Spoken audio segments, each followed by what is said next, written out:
What's good, y'all? Welcome to another episode of the Wichita Promo Podcast with your host, EKM. We back at Humble Greatness Studios, and I got another special guest in the building with me. Go ahead and introduce yourself. My name is Tyjuan Davis, the poet. Yeah. So just to get right into it, you got a new book right here.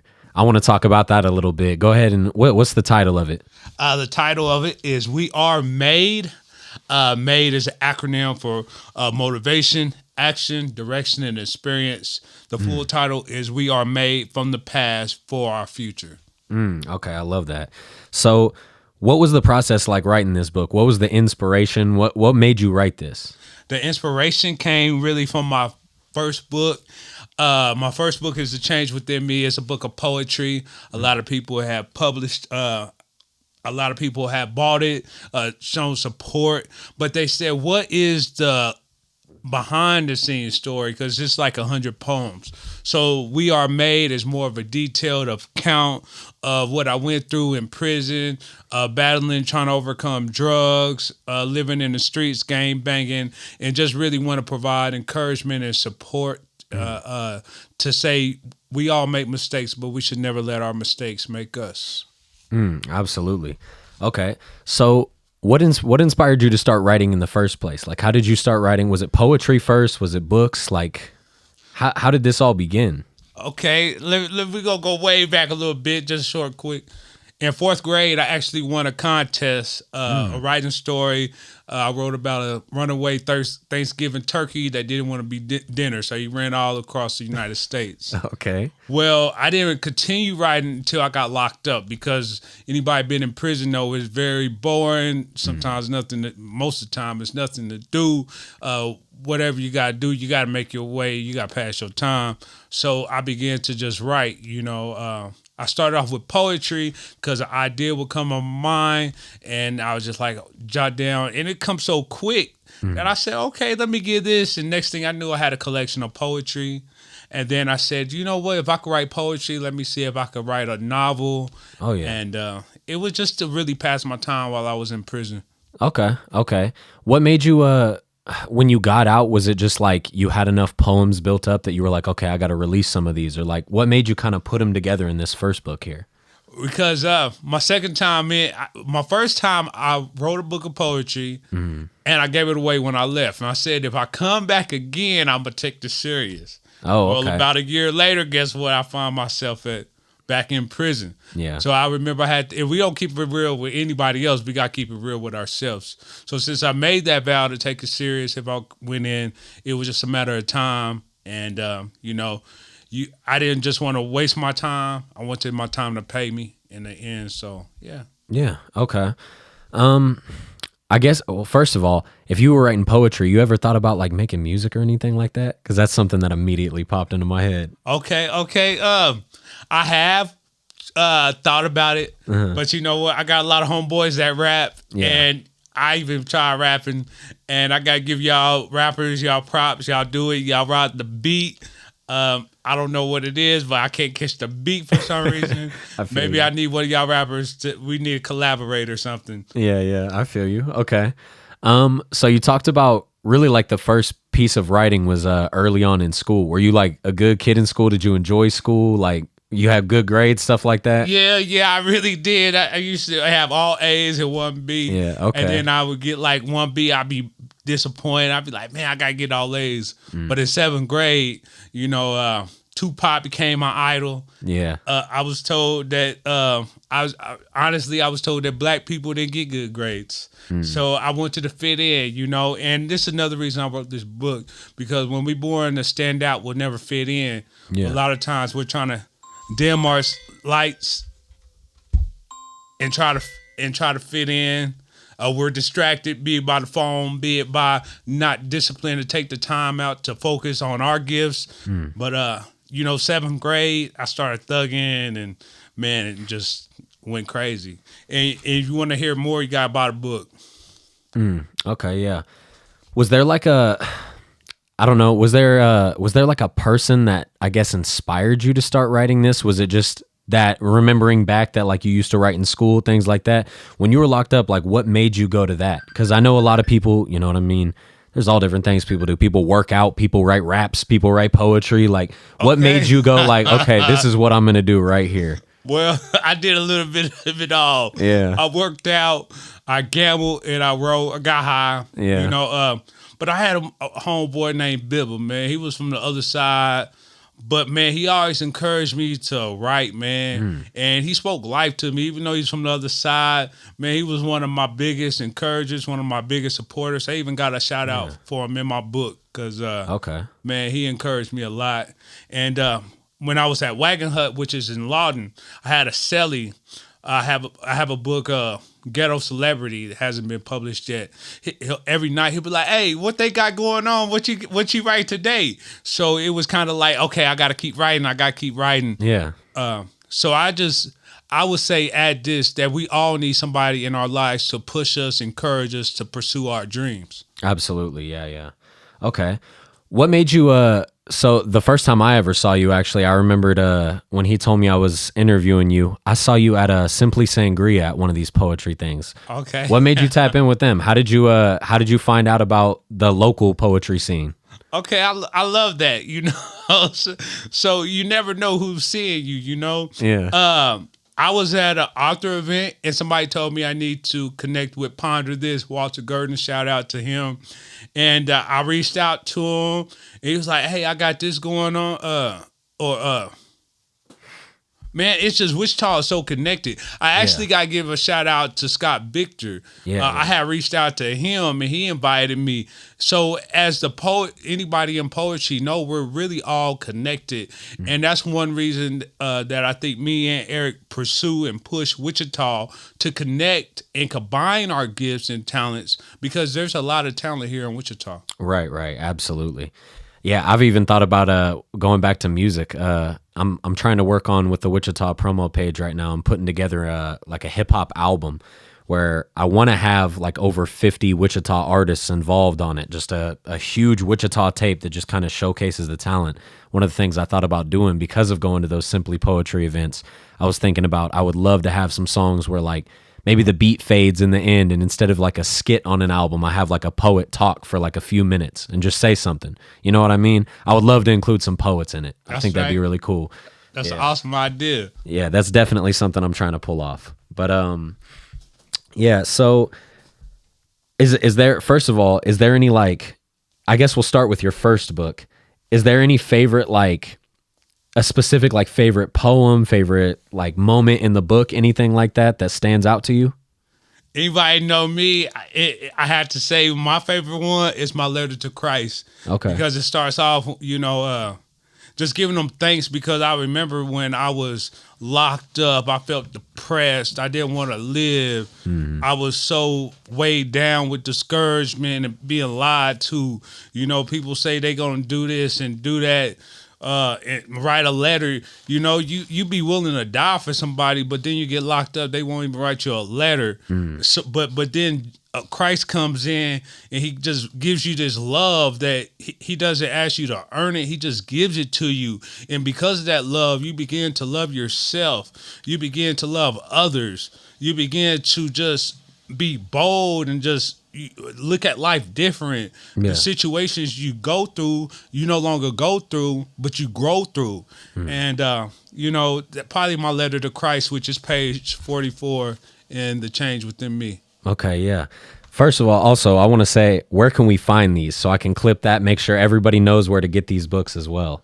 You can get on Amazon. That's one of the major distributors. But I really try to push my own stuff. You reach out to me so I can personalize it, autograph it for you. Yeah. When you buy a copy from me, you also get a CD. I got like a little soundtrack, you know what I'm saying, where it's like 12 poems with some music in the background, kind of like what you're saying. Yeah. Collecting with the artist. And but those is where you can get it in any other major distributors. Okay, for sure. Yeah, and I'll link the link everything below so people can just easily get to it and everything. So also, I guess the same question about your second book. Is there a highlight moment in that book, like a favorite chapter, a favorite section of that book, like that stands out to you at all? Well, I think personally this one is a little closer to my heart because I open up and I share about some childhood trauma I went through. Okay. I went through how it is in prison. One of the chapters is how does it feel to be incarcerated? And my hope is for somebody who might be living in the streets to read it and be like, man, you know what? I don't want to experience that. So I want to change before I get there. Because when we hustling, I mean, there's some exceptions, but most of the time it ain't if we get caught, it's when we get caught. Especially with people nowadays and technology, drones, and man, so really my hope is to reach those who may be struggling, and you might have a parent like I had a good family. But I was the black sheep of my family. I'm the only one been locked up in my family. So they could tell me right and wrong, but they couldn't say, oh, this is how it feels to be incarcerated. Watch, if you get locked up, all your homeboys gonna be gone. And so I'm hoping that I could just reach and share a message so someone doesn't have to experience the same pain that I did. Absolutely. So yeah, I actually think I'm glad that you bring that up. Incarceration. We've talked about that quite a bit on this podcast. With me interviewing a lot of local rappers, I've talked to a lot of people who have been incarcerated. Unfortunately, I'm sure I will talk to a lot more people who will be incarcerated. It's you know how the system goes. Like you said, you ended up back in it. A lot of these guys go back, and I guess. Do you have any advice for anybody that's kind of stuck in that right now? Anything that they could kind of take away from your book and your message that would encourage them to kind of move away from that? Anything that, because I'm sure people were saying things to you, like you said, the guy that was encouraging you to write and focusing on your craft rather than the negativity. Yes. So I would share this. I believe it really comes along with our identity. I go to AA because I'm trying to stay sober. I don't push that on anybody. Some people could have a drink and be cool. Me, I want to have a drink and then I want to drink the whole liquor store up. You know what I'm saying? So I had to just limit myself and say, I'm allergic to it. Every time I drink, I break out in handcuffs. Because even when I was in prison, I said, man, maybe if I stop drinking, I stop coming to prison. Because I was 2 times as juvenile, 3 times as adult. And life is way better than to be living it sitting in a cell. Yeah. So I share with them. Some people say my name is I'm an alcoholic. I say my name is Ty. I'm a recovering alcoholic, and I say that because when I saw myself as a drug dealer, I sold drugs. When I saw myself as a gang member, I gang banged. As a gang banger, I gang banged. So however we see ourselves, that's how we're going to respond. So I would say the first thing is maybe changing your identity. Now, since I'm not a drug dealer, I don't sell drugs. I go to work. Yeah. I'm a writer. I'm a publisher. So, however we see ourselves, that's often how we respond. That's how we react. That's how we carry ourselves. Okay, yeah. I love that answer. I guess to get back to the book, I wanted to ask, so like I said, I'm a musician. I talk to a lot of musicians and stuff on here. I was curious the aspects behind making a book. Like, how do you go about publishing on a book and stuff like that? When you wrote like this first book, how did you go about actually, getting it down on a book, getting multiple copies distributed, getting it, out on stores? How do you even go about making that happen? If there's anybody else who, might be watching right now that wants to make a book but has no clue what to do. That's awesome you asked that because I think we all have awesome stories, but it's up to us to step out in faith and share them. This first one, it was published through Jericho Wortham, J. Parlay Publishing. She had a publishing package. I picked that one that I wanted. It came with a cover design. It came with edits, and it's on Amazon. If I want it, I just go online, order some author copies. This one is actually self-published because in between time, I learned how to actually publish. So I actually opened up an LLC, Tyjuan Davis Productions, and I'm a ghostwriter. So if you ever thought about writing a book, but maybe don't have the time, but don't know where to begin, you can contact me. I will lead you, walk beside you with the process, and then show you how to publish it. So it's really a lot easier than people may think, but just having the time or knowing where to begin. Okay, yeah. What is I guess also one thing I was thinking about with music, I know it comes up a lot. Do you ever get like writer's block when you were trying to put these together? Is there ever a time where you just can't come up with the right words or anything like that? Yes, yes, yes, yes. Me personally, I say sometimes we just got to step back. Yeah. Maybe that's the term. Maybe we hit a plateau. Just like we're working out, you hit a plateau and you take a little time off so you could push through that plateau. Yeah. Because in between times, I became a better writer. I've grown where it's not just, I don't, this one is focused about me and my story and journey. This book is actually to encourage other people to step out in faith and share their own story, to look at their lives differently. Because sometimes we go through situations and we say, this define us. No, it doesn't define us or disqualifies us. Actually, it prepares us. So writer block can sometimes be just a time where we need to step back and use that time to grow and develop our craft, our skill, our talent. Yeah. Okay.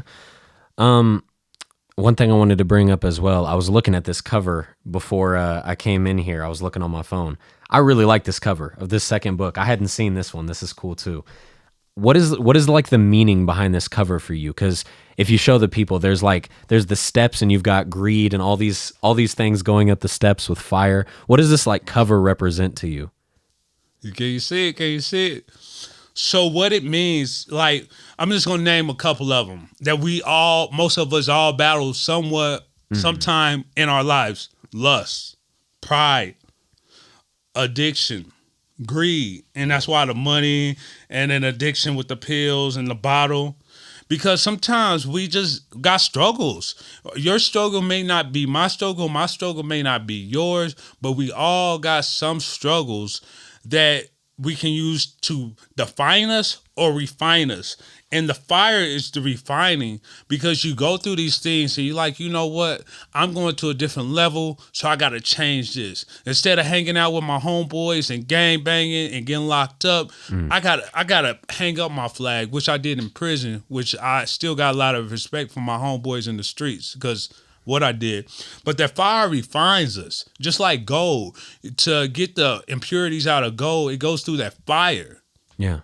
But right there is suicidal thoughts, because sometimes we going through a lot of pain emotionally, and some people, especially right now, some people, suicide is at all-time high because people are dealing with isolation and pain, and they may not want to end their lives necessarily, but they don't see any other way out. They just want this pain to leave. Yeah. So I have another thing that's a whole nother subject, but going through that fire, then on the other side, repentance, confession, saying, you know what, opening up, saying, you know, I struggle in this area. I need help. You know, trust and faith, being born again, patience, peace, love, joy. You know, man, my life is so much better now that I accepted Jesus, and I don't push my faith on anybody, but man, I don't regret it one day. You know, we all got struggles. We all got habits. Life is sometimes hard, but with him, you don't have to go through life alone. I will tell you that. And then you got the gate, basically the gates of heaven, the clouds, the pearly gates, and you just going up levels, growing, maturing, developing your talent, your personalities, and what doesn't kill us only makes us stronger. Absolutely. Do you think you talked about religion a little there? Do you think your time locked up brought you closer to God? Because a lot of people, you know, in struggles, a lot of people like to give up on things like that, and they're not hopeful at all. Do you think that time like brought you closer to God instead? Man, my time in prison, it was crazy because I really learned how to just really walk alone and walk with God. Like growing up in church, I was made to go to church Saturday sunshine band, Sunday morning, Sunday night, Tuesday Bible band, choir rehearsal, all that. So when I got to seventh grade, some people wait till they grown. I wait till I was in seventh grade. Say, you know what, man, I'm tired of this. But so growing up, I knew about God. I had inherited faith because that what I was that's what I was taught. Yeah. But in prison, I seen God open doors that the warden could open. That's why I got a poem called "Dear Mr. Warden." My mama couldn't open. I could still be in prison today, but God, Jesus, my higher power. I don't know what you call yours, but mine is higher power. Is Jesus, and I seen him open doors. So yes, definitely, my time in prison got me closer to God. Some people call it jailhouse religion, but man, I've been out almost 7 years. Anybody know me? They like he's radical because I seen him do things I couldn't do for myself. Okay, yeah. So, what have you been up to in the time since you published this last book? I know you say you throw events and things like that. Okay, I started designing shirts. Oh, okay, yeah. This cover my book. I got all kind of designs for T-shirts. I'm actually releasing a new design soon.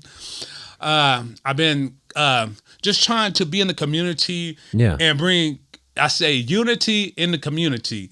You know, because I'm not the only one with a talent, gives a story. But sometimes people are like, man, if I just would move out of Wichita. There's so much talent here in Wichita. Right. You watching this video, this podcast, may have talent and you're like, man, where do I begin? Just step out in faith. Contact me. Contact our boy Eric. Right. And I mean, just what else have I been up to? I organized an LLC as a ghostwriting service so I can help you get your story out. Just been growing, developing as a writer, and just trying to gain more perspective. Okay. Yeah, absolutely. What have you learned since writing these books as well? Like, what have you learned professionally since writing these? One thing I definitely learned the importance of taking time to edit and strive for perfection. Yeah. Because I had one pastor say this was one of the most anointed books he ever read, but I could have took more time to edit. Well, this one, even my mom said, dang, you still editing that? Because I had my mom edit it. I had Sarah Lansford edit it. Shout out also to Daniel Lee for the cover design. I had a pastor who read this one. He edited it. I edited it. My wife edited it. So I just learned about the importance of editing because I know a lot of readers and they said they hate when they're reading a book and they start seeing all these errors and make them stop reading it. I don't want you to stop reading my book. When you start, I want you to not be able to put it down. Yeah. I want you to be able to tell your friends. I want you to buy so many and give them to the youth, send them to prisons. And I know it begins with editing. Also, professionally, I've learned it's not about competition, but about collaboration. Absolutely. You know, so I'm thankful for our brother Angelo with Humble Greatness to be able to open this time up to collaborate on this podcast. Anybody else like my brother Eric, he said he's just trying to organize a lot of Wichita talent.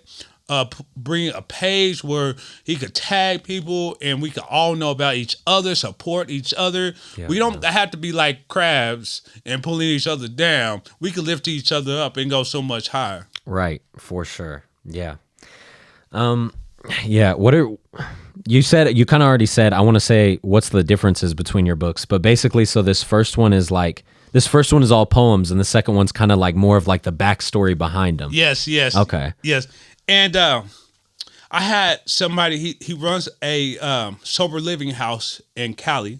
Okay. And he had read this. He said it was a good book, but it wasn't exactly what he was reaching for because of his, he didn't want to press religion. It was my personal story. He wanted something more about addiction and overcoming drugs. Okay. Well, this one is, I talk about smoking PCP. I talk about when I first started using drugs.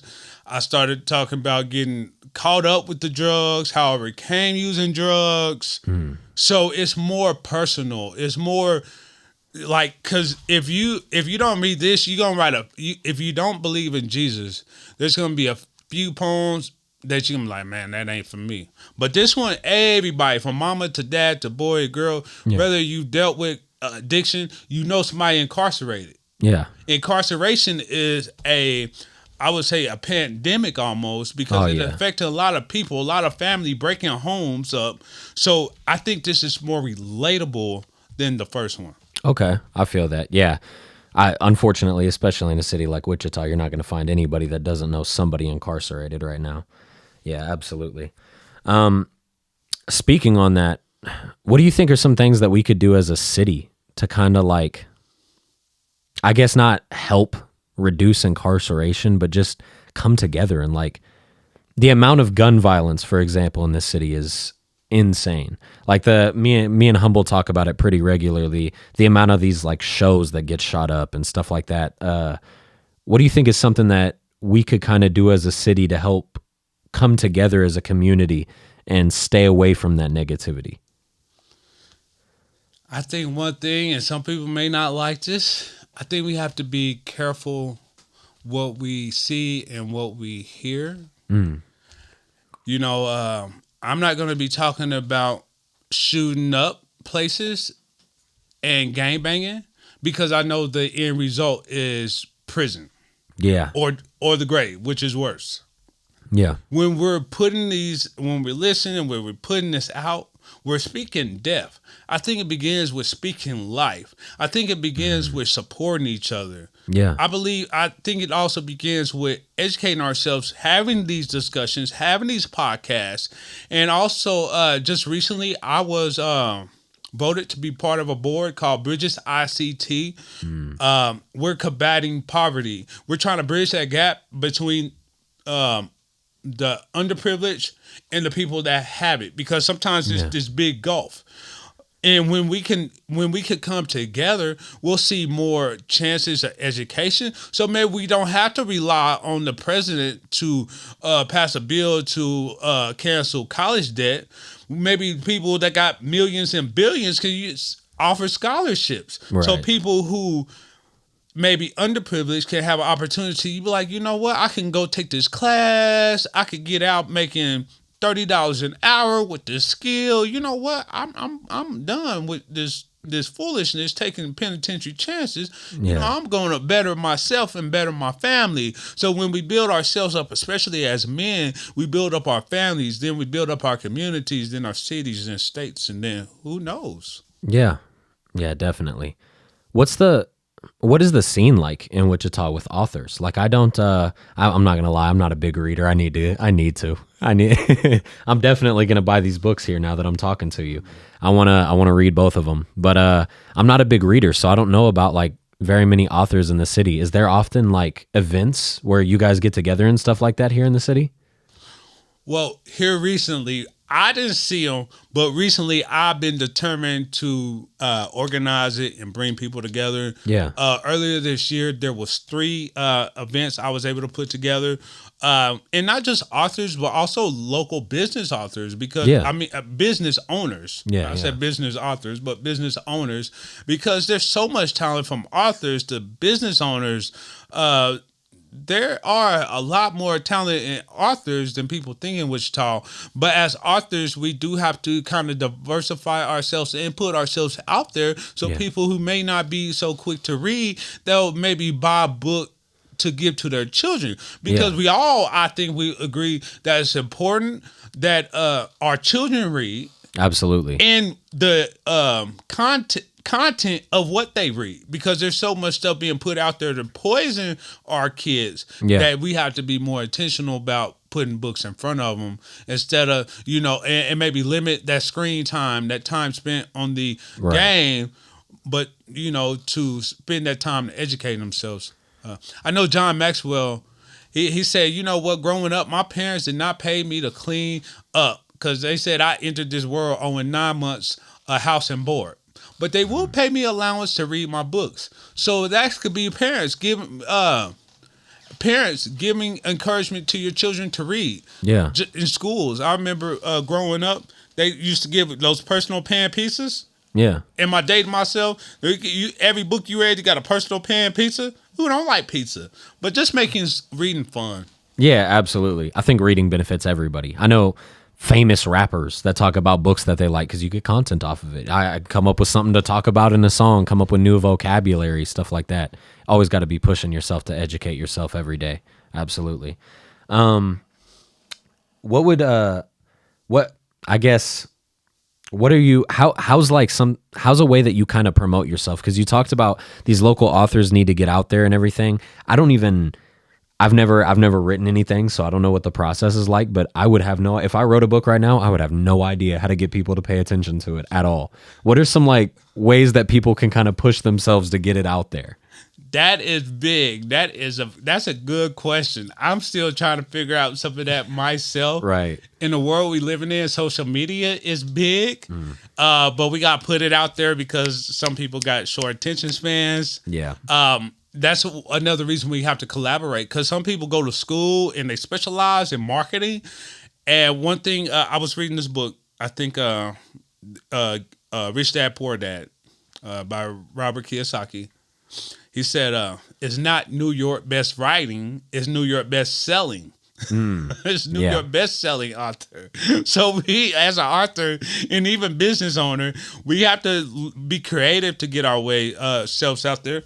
Be it making shirts that show our logos and promote our merchandise, podcasts, social media, different events. And just word of mouth. That's why I took a lot of time to try to perfect this because when you read it, I wanted to catch your attention and I want you to tell other people about it. I'm really big on trying to reach community leaders. So after you read this book, or if you bought this one and you like it, why not buy like 10 and give them to the kids? Or if you're a pastor, buy some for your congregation. Or, if you work with the youth. I mean, there goes back to supporting each other because, we're living in days, suicide rate has gone up, gun violence has gone up, but why? It doesn't have to. If we come together and just love and support each other, love never fails. Anybody that's a believer, God is love and love never fails. Yeah, absolutely. What are you expecting your book to reach, this new one? What or who? Both, I guess. One day, speaking of New York bestseller, they say, hey, they said what they say, reach, shoot for the stars, you might shoot for the moons, you might reach the stars. Yeah. One day, I want to be a New York bestselling author. Absolutely. Be it with this book or be it with my next one, because I had a lot of time to write. I was locked up for a long time. But even if it's, no, it is going to happen. I from the very beginning, I said, be careful how we speak. We got to speak life. It is going to happen. I just don't know when it's going to happen. Right. But who I want, like you said, coming together, try to decrease gun violence, try to decrease the incarceration rate. Yeah. Because a lot of times it's a mindset. Even the government, if anybody's ever read my poem or heard, Guilty Till Proven Innocent, the system is not set up for us to win. Right. Once we get in the system, it is so hard to get out. Yes. I'm telling you. And I share more about that in my book. But I just want people to know that they can change. Like I said, we all make mistakes, but we should never let our mistakes make us. Give them hope. I used to be a dope dealer, but now I'm striving to be a hope dealer. So I want to give you hope that you can change. I want to give you hope that you got a story. And even if it's not the same as my story, you have a crowd of people that will be inspired, encouraged, and motivated by hearing your story. Yeah. So just like bro said, if you don't know where to begin, it's a lot of authors here in Wichita and wherever you may be watching this, just get with them. Yeah. And I'm sure they'll be able to and willing to coach you along. Yeah, for sure. So I want to bring up the shirt because you've got it. Is there a website that everybody can buy these shirts from as well? Yes. It was Ty Davis Ministries, but it's going through a reconstruction. I'm turning it to Ty Davis Productions. I made Ty Davis Ministries about 2 years ago where I was striving.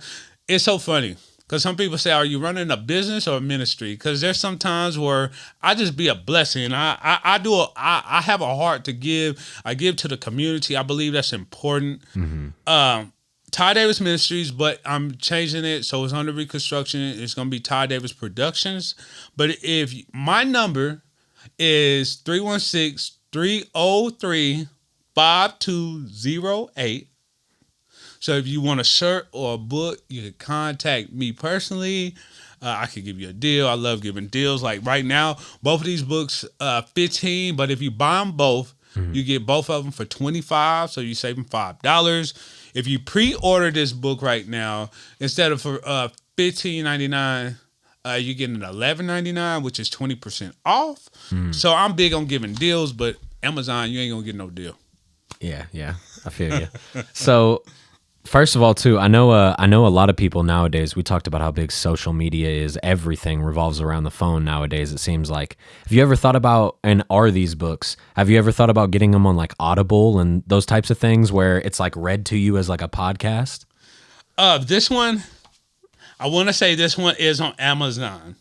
This one hasn't been yet because it's just soon to be released. Yeah, I have thought about that because some people, like you said, like audiobook. Yeah.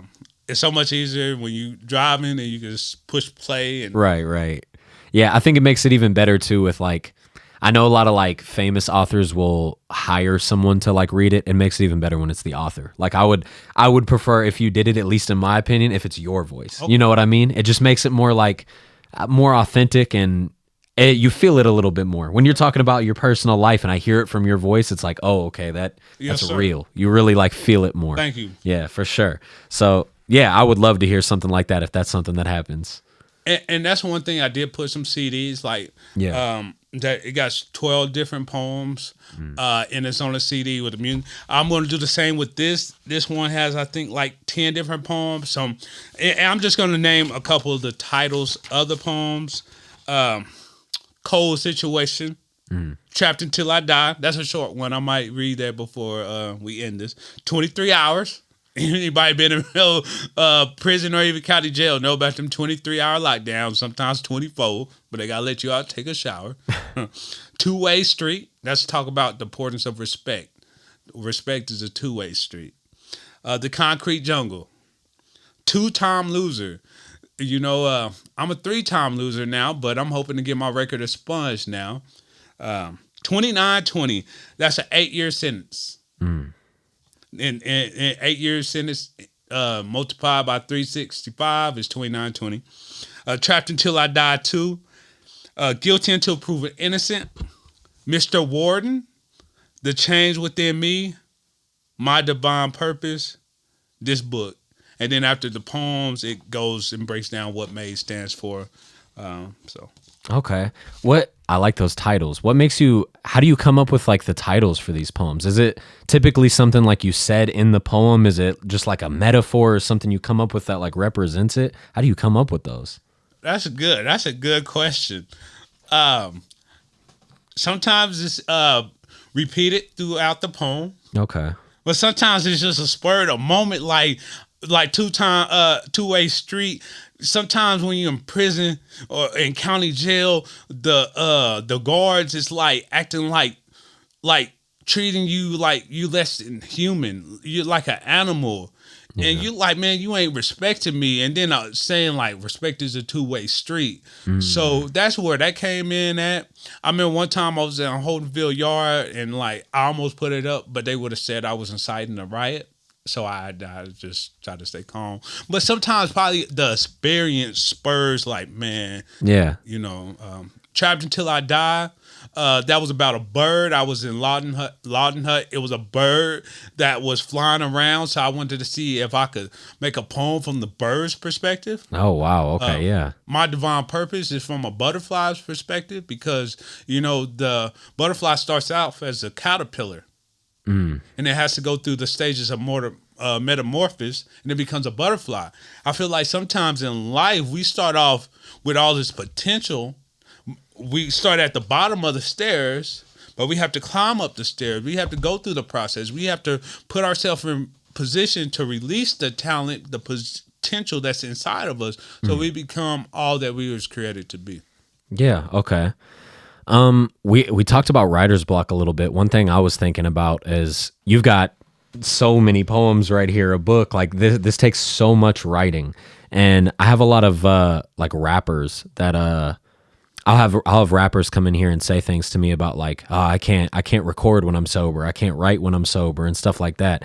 And I try to tell them like, you can though. Like it's in you. Like the word, everything's in you. It's not the alcohol or the weed or whatever isn't bringing that out. It's there. You're just like leaning on it as a crutch for some reason. So what would you say like is some advice on how somebody could like, I guess, lean into their own creativity and off of drugs and alcohol? You know what I mean? That's an awesome question. That's a good question right there. I would say sometimes in life, we always so busy. We never sit down until we get high. Then we don't want to move around. Yeah. And then we could talk about peace. It's an art controlling our thoughts, because if we don't control our thoughts will control us. Right. So I think sometimes it's just about finding that quiet place in your mind where you're concentrating to say, this is what I'm thinking about. I'm going to sit still, take the time out to just do this. Yeah. And I think you'll be surprised how much talent and how quick you'll just flow. Absolutely. And it will make sense because logically, that's what I would share. Yeah, absolutely.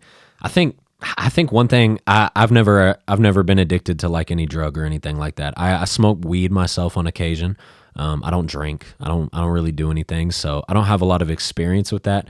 But I know myself when I'll have times where I'm like, okay, I need to slow down smoking like this week or something like that. And I tell myself, I just keep really busy. Like if I just keep myself really busy and just make sure I'm working on something all day long, that helps me so much with that, like leaning on it. You know what I mean? That's right. Yeah, just staying busy does so much for the mind, for sure. Just keeping yourself thinking all the time.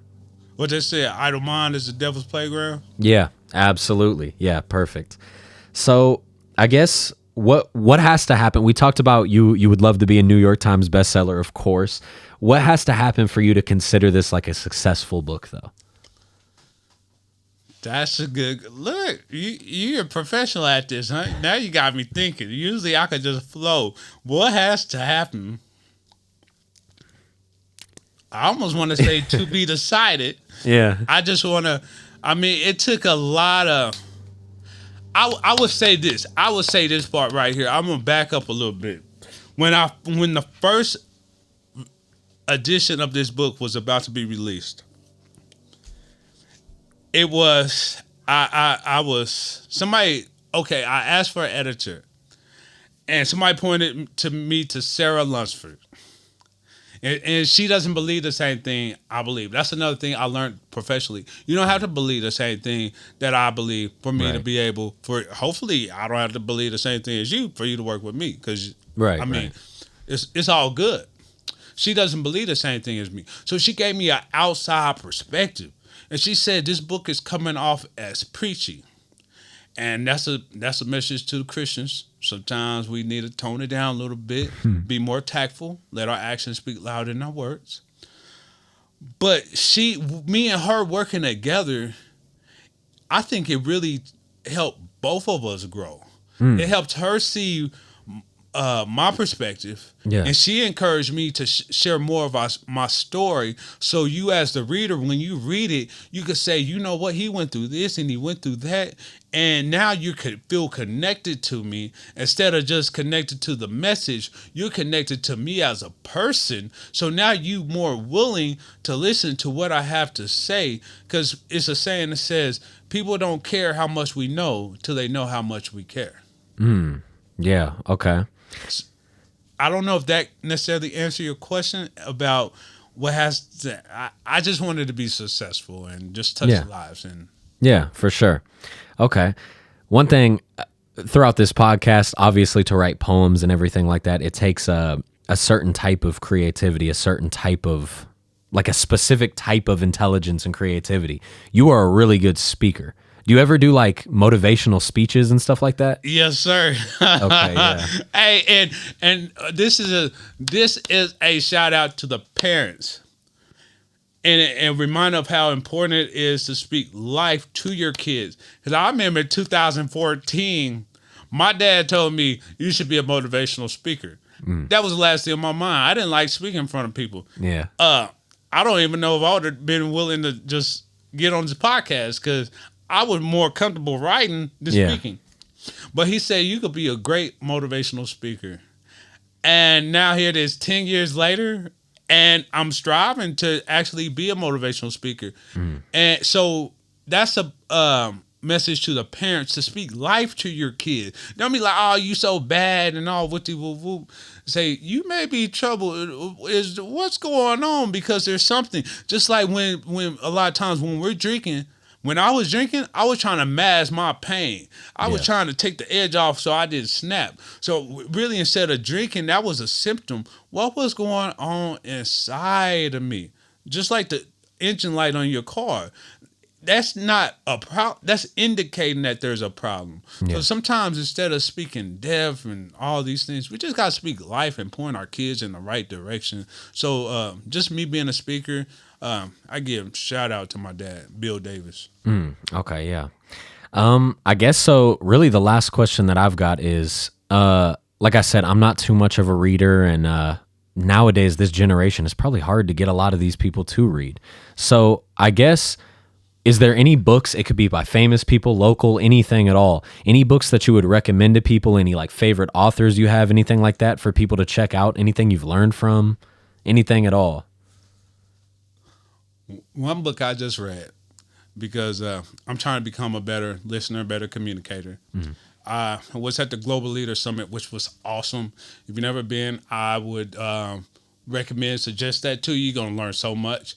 But it was this Christian marriage counselor. He wrote a book. I can't think of his name, but the book is Pledge, and it stands for Pause, Listen, Echo, Disarm, Give, and Engage. I would truly recommend that, whether you're married and you're trying to learn how to communicate better, or if you just want to become a better communicator one-on-one to if you're a business owner, because communication rules the nation. That's one book I would definitely recommend. I would recommend Rich Dad, Poor Dad by Robert Kiyosaki. It teaches about investments. That one book, Napoleon Hill, Get Rich, it's investment books. I forgot, it's not coming to mind. Napoleon Hill, I'm sure you know it. It's Get Rich something, because even the Bible says money answers all things. You know, when we don't have it, money grows big. But money is a tool. It shouldn't make us, but we should know how to use it. Right. And one thing, the difference between poor people and rich people oftentimes is that poor people often work for money all their life, while rich people get to a point where their money works for them. Yeah. I would recommend the Bible as a believer. Yeah. Man, sometimes basic instructions before leaving Earth. But you may not agree. I had to put that out there because there's so much wisdom. I heard this. My dad is one of my role models. He said, if you read Proverbs 2 years, you'll be one of the smartest employers on your job. If you read it for 5 years straight, you'll be on your way to becoming a millionaire. And who doesn't want to be a millionaire? Right. Absolutely. Yeah. So I don't think I have any other questions, really. I want to bring up one last time, let everybody know, please, where they can get your books, the titles, everything like that, for anybody who didn't hear. You can get on Amazon. Yeah. Or you can contact me. I don't know if you can see them. Okay. Let me see. There you go. There we go. There you go. My number is 316-303-5208. You can email me at Tyjuan Davis, ICT@gmail.com. You can go to Amazon or any major distributor. And you can see me personally. You see me all kind of churches. You see me in the streets. See me, Simply Sangria. Yeah. You see me all over. Don't be a stranger. Even if you're not buying a book, which I hope you do. I hope you like the book so much that you say, I want 10 of them. I want 100 of them. I want it for this organization. Just say what's up, man. Yeah. And if there's any way I could support you, or even if you're thinking about writing your own story but don't know where to begin, also contact me. Absolutely. Yeah, so I don't think I have anything else. I appreciate you coming on. We're going to have everything linked below, everything like that. Anything else you want to say? Yeah. I want to share this one. Absolutely. The one about the bird is short, so I thought I'd share it real quick. Absolutely. I don't think I'm supposed to feel this pain. I'm become sad when I land on the window pane. I see others fly and head south when it's cold, but me, I'm trapped with nowhere to go. Let me out is what I think, but I can't talk. Somehow, this is my own fault. I'm all alone, so there's no reason to chirp. There's no worms nor any dirt. I'm surrounded by humans, and I feel all alone. Somebody let me out. I want to go home. I can't fly in the clouds. Where am I? I guess I'm trapped until I die. But also, metaphorically, there was a lot of people that I met, and I talk about that with LWP and LWOP. That means life with parole, life without parole. Man, I just want to encourage you, if you have that family member that's locked up, take that time to write that letter, accept that call, give them encouragement, because whether one day can be lonely or traumatizing, but let alone basing your whole life in prison, they will feel trapped until they die. I think God, the longest I ever did was 5 years, but I was foolish. I kept going in, kept coming out, going in, going out, living life on an installment plan. But I really just want to encourage you, if you do have a family member, go ahead, take time, send them a letter, maybe send them a little change. You know where their mind is at. You know, if you know they'll do right, if they'll buy some commissary, just let them know that you're in their corner. They're not alone. That goes a long way. Absolutely, yeah. Life is short. Yeah, I've said on this podcast before, yeah, my biggest advice to people is don't hold grudges. When I was to put a little, you've said a lot about yourself. One of my personal things I said on the Maj True podcast, shout out to Maj True. When I was like 19 years old, I had like a fallout with my best friend I lived with, and he passed away like right after it, and I never got to mend that, like be cool with him at the end. You know what I mean? So I tell people like the same type of thing. Don't ever hold a grudge on anybody like that. Life's too short. You never know. It could end at any moment. Amen. Absolutely. Just to add, my mom, my second mom in Tulsa, Oklahoma, Belisa Davis. Shout out to my mom, Lisa Renee Stidham. Shout out, but Belisa Davis, she just opened up her own practice, you know, and she said she was a nurse a long time, RN, LPN, all that. She said a lot of people in the hospital, they would be healed if they was just willing to forgive and just let that remorse, resentment, bitterness go. So don't hold grudge. And I gotta add this. It says, forgive us our sins, forgive us our trespasses, as we forgive those who trespass against us. So we both encourage you, life's too short to hold a grudge. Absolutely. Yeah, for sure. But yeah, with that being said, there's a lot of knowledge on this podcast. I appreciate you for coming through. I don't think I've got anything else. So yeah, anything else you want to say to the people? Anything at all? Buy the book, buy the shirt. Yeah. Reach out. Absolutely. Let's see. Okay. Yeah, for sure. You guys already know we're going to have everything linked below, so we're going to make it real easy for you to find. So yeah, thank you for coming on, and thank y'all for tuning in to another episode of the Wichita Promo Podcast. Yeah, we out.